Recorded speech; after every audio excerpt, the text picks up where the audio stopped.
नमस्कार दोस्तों कल हम सिंधु घाटी सभ्यता की क्लास हमने कंप्लीट कर ली थी और आज का लेक्चर रहेगा पूरा वैदिक काल के ऊपर, जिसमें ऋग वैदिक काल तथा उत्तर वैदिक काल के टॉपिक्स के हम क्वेश्चन डिस्कस करेंगे। साथियों, ये क्लास वर्ग 3 को डेडिकेट है, लेकिन मैं ये बोलना चाहूँगा आप सभी से कि वर्ग 3 ही नहीं, जहाँ पर भी हिस्ट्री का सिलेबस ऐड है, कोई सी भी परीक्षा है, उस सबके लिए महत्वपूर्ण होने वाली क्लास है, क्योंकि इसमें ऑल ओवर सभी यहाँ तक कि पीएससी के तक क्वेश्चन उठा लिए गए हैं, जिसमें से कि कितने लेवल तक जाएगा आपसे परीक्षा पूछने वाला, आपसे किस लेवल के क्वेश्चन पूछ सकता है, तो वो सभी लेवलों को हमने यहाँ पर ऐड कर लिया है। तो ये जरूरी नहीं कि इस क्लास को वर्ग 3 वाले ही देखे, आप किसी भी एग्जाम की तैयारी कर रहे हैं वो आप सब देख सकते हैं इस क्लास को, इसमें कोई डाउट नहीं है। और ना इन क्वेश्चनों में हमने ऐसा कोई भेदभाव किया है कि वर्ग 3 के ही क्वेश्चन डाले हैं कि वर्ग 3 में ही पूछेंगे, नहीं, वर्ग 3 वालों के लिए तो स्पेशल है ही है, क्योंकि अभी करंट में वर्ग 3 चल रहा है। लेकिन और अदर एग्जाम की जो तैयारी कर रहे हैं वो भी इस क्लास का लाभ ले सकते हैं, क्योंकि हिस्ट्री में क्वेश्चन तो यहीं से बनेंगे, टॉपिक ये है तो क्वेश्चन भी यहीं से आएंगे, तो कुछ अलग से नहीं पूछा जाएगा। हाँ, क्वेश्चन का लेवल बढ़ा सकता है, लेकिन हमने इसमें क्वेश्चन रखे तो उसका लेवल भी बढ़ा कर ही रखा है, ऐसा नहीं, यानी कि 0 से हीरो तक का सफर है यहाँ पर।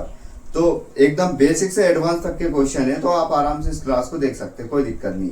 चलो, तो आज की हम क्लास शुरू करते हैं आज की इस प्रश्न से। और इससे पहले मैं बता देता हूँ कि आप इन सभी क्वेश्चनों का पीडीएफ हमारे टेलीग्राम ग्रुप बाबा हिस्ट्री वाले से बिल्कुल मुफ्त में ले सकते हो, कोई दिक्कत नहीं है। और जिसके बाद में उस चैनल के ज्वाइन करने के फायदे ये हैं कि आपको उसमें वर्ग 3 का सिलेबस मिल जाएगा, पीएससी का सिलेबस मिल जाएगा, पीएससी की जितने भी यूनिट्स हैं उन सभी यूनिट्स का कंटेंट वहाँ पर मिल जाएगा, अच्छे एमसीक्यू मिल जाएंगे, मतलब बहुत सारे फायदे हैं। और आप जब ज्वाइन करोगे, आप चेक करोगे तो आपको अंदाजा लग जाएगा, ठीक है।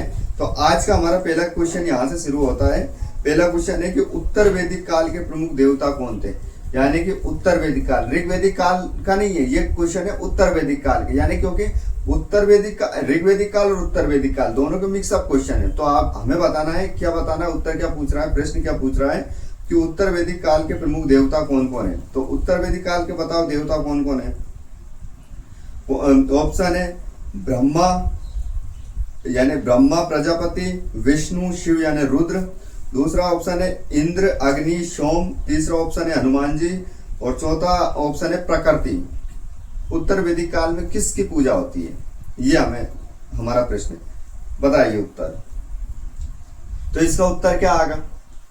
ऑप्शन है ब्रह्मा विष्णु महेश यानी ब्रह्मा विष्णु शिव है क्या, अग्नि इंद्र अग्नि सोम है क्या, हनुमान जी है क्या, या प्रकृति पूजा के क्या है। उत्तर वैदिक काल के व्यक्ति, उत्तर वैदिक काल के लोग कौन से देवता की पूजा करते थे, वो किस धर्म पद्धति को अपनाते थे, ये बताइए।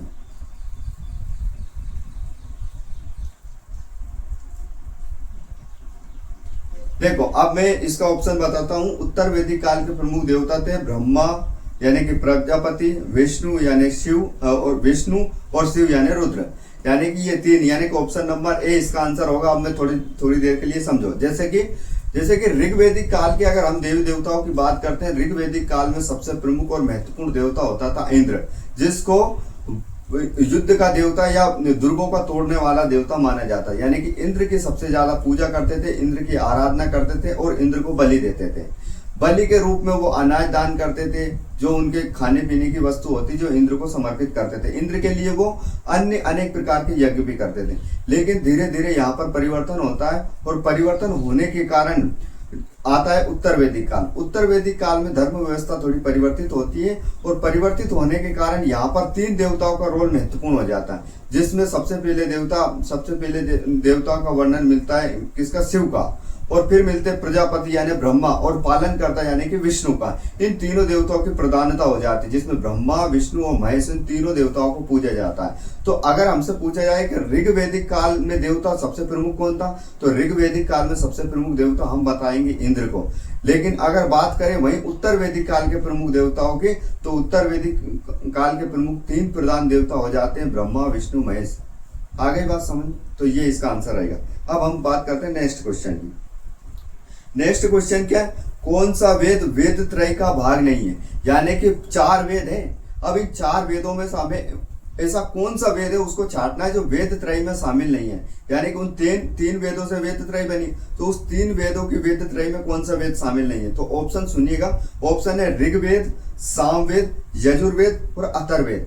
ऋग्वेद, सामवेद, यजुर्वेद, अथर्ववेद, कौन से वेद को वेद त्रय में शामिल नहीं किया गया है, बताइए। ऋग्वेद, सामवेद, यजुर्वेद, अथर्ववेद। ऋग्वेद, सामवेद, यजुर्वेद, अथर्ववेद, कौन सा वेद है बताओ। वेद त्रय में शामिल नहीं है, तो इसका आंसर आएगा अथर्ववेद, यानी कि डी वाला। अथर्ववेद को वेद त्रय में शामिल नहीं किया गया, और बल्कि वेद त्रय में कौन कौन से वेद को शामिल किया गया, तो अब हम देख लेंगे इसमें ऋग्वेद को भी शामिल किया गया, सामवेद को भी शामिल किया गया और यजुर्वेद को भी शामिल किया गया, यानी कि इन तीनों वेदों को शामिल किया गया, लेकिन अथर्ववेद को इसमें शामिल नहीं किया गया वेद त्रय में। नेक्स्ट आगे देखते हैं। अब त्रय क्या है, त्रय किसके नाम से जाना जाता है, त्रय को किन को बोला जाता है, जैसे वेद त्रय और त्रय। अब त्रय से आज से ये होता है, त्रय में जैसे कि कौन कौन सा किसको बोला जाता है, त्रय। अब वेद त्रय तो अपन ने देख लिया जिसमें अथर्ववेद को शामिल नहीं किया। अब त्रय क्या है, अब ऑप्शन सुनो। तीनों वेदों को कहा जाता है क्या, हिंदू धर्म के 3 देवताओं को कहा जाता है क्या त्रय, 3 मौसमों को कहा जाता है क्या, या त्रिपिटकों को कहा जाता है क्या। अगर आपने इससे पहले वाला प्रश्न अच्छे से सुना होगा और उसका आंसर दिया होगा तो आपको ये क्वेश्चन का आंसर अपना आप याद रह जाएगा और आप बता पाओगे, इसको अटेम्प्ट कर पाओगे। तो इसका आंसर क्या होगा ये बताओ। तो इसका आंसर होगा ऑप्शन नंबर ए, क्योंकि हम पहले बता चुके कि 3 वेदों को वेद त्रय कहा जाता है। ठीक है, अब नेक्स्ट क्वेश्चन सुनो। नेक्स्ट क्वेश्चन क्या बोल रहा है, ब्रह्मा ज्ञान औषधि प्रयोग, ब्रह्म ज्ञान औषधि का प्रयोग जादू टोना आदि किस वेद में वर्णित है। यानी कि ब्रह्म ज्ञान, जादू टोना, तंत्र मंत्र, औषधियों के बारे में जानकारी, जितने भी अतरंगी फतरंगी चीजें हैं, जितने भी रूढ़िवादिता चीजें हैं, ऐसा कौन सा वेद बताता है, उस किस वेद के अंदर ये वर्णित है। यानी कि जैसे ब्रह्म ज्ञान, यानी कि व्यक्ति क्या भविष्यवाणी करता हो जाता है, तंत्र मंत्र साधना, जादू टोने, काला जादू, ब्लैक मैजिक, जड़ी बूटियों का ज्ञान, ये सभी कौन से वेद में मिलती हैं। इन सब के बारे में अध्ययन हम किस वेद में करते हैं, ये हमें प्रश्न बोल रहा है। अब उत्तर सुनो, यानी कि इसके ऑप्शन सुनो।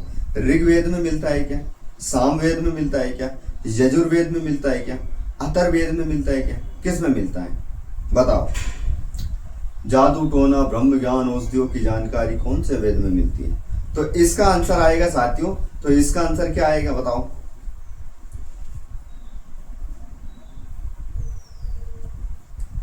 बताओ क्या आएगा। तो इसका आंसर आएगा अथर्ववेद। क्यों, अब भाई साहब अथर्ववेद में क्यों, क्योंकि इसको वेद त्रय में शामिल इसीलिए नहीं किए गए क्योंकि इसका आधार अलग ही है, यानी कि ये इन 3 वेदों से बिल्कुल मैच नहीं करता है। इसमें जितनी भी चीजें इन तीनों वेदों से हटकर है, इसलिए वेद त्रय में इसको शामिल नहीं किया गया। और ये जादू टोना, अंत्र तंत्र, जिसकी सारी जानकारी हमें अथर्ववेद से प्राप्त होती है। ठीक है, नेक्स्ट क्वेश्चन। किस वेद को 2 शाखाओं में विभाजित किया गया है। यानी ऐसे कौन सा वेद है जिसको 2 शाखाओं में बांटा गया है, गद्य और पद्य, ऐसा मान लो।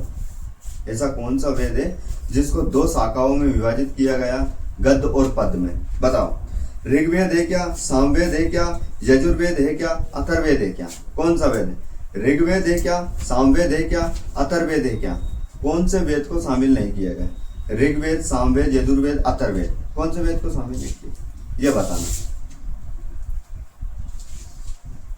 ऋग्वेद, सामवेद, यजुर्वेद, अथर्ववेद, यानी कि ऐसा कौन सा वेद है जिसको गद्य और पद्य में बांटा गया है, 2 भागों में या 2 शाखाओं में। यजुर्वेद को किसको बांटा गया, यजुर्वेद, कृष्ण यजुर्वेद और शुक्ल यजुर्वेद। कैसे, कृष्ण यजुर्वेद और शुक्ल यजुर्वेद 2 उसमें बांटा गया है इसको।